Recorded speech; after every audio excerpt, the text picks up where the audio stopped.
The street could speak to us.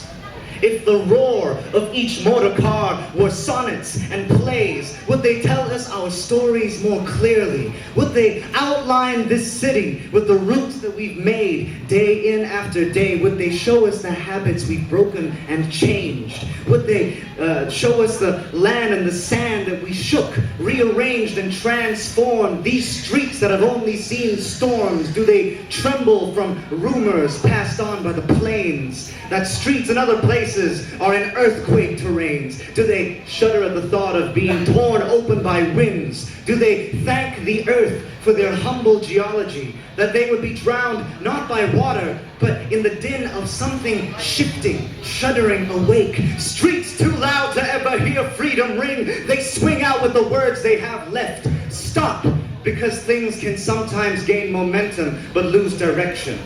Give way, more credit to the people on whose shoulders you stand on. You are the boulders they carry. Yes, to each his own atlas. But to merge is the hardest. To converge and let go. To understand that though we are each born whole, we still gravitate in pairs.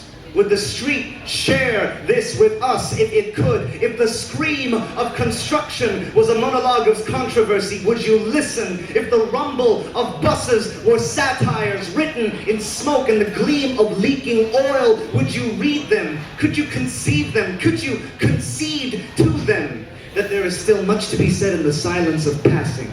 The guarded mobile phones, the glare of iPads, and the bleeding of stereo tones, the hiss and the click, how to stare without looking, the book and the newspaper, the dress and the short skirt, the stories of eye lines and eyeliner. Would the street write us burlesque if we let it? Would we watch a cabaret of concrete invention? If we understood the language of the street, could we ask it where our lions lay? Could we ask it where are the mysterious burial spots of the creature this city has skinned and disguised itself in, as maybe the roars are echoed in the thunder of trains, as taxi cab night owls screech their tires into the night, hushed by the wind and the rains, our only real distinction of weather apart from dark and light. Without seasons, we've reasoned ourselves into the roads, woven our stories deep into the gravel, each footstep traveled a little bit of history sinking into the soil. So if the street could speak to us in its own language, what would it say?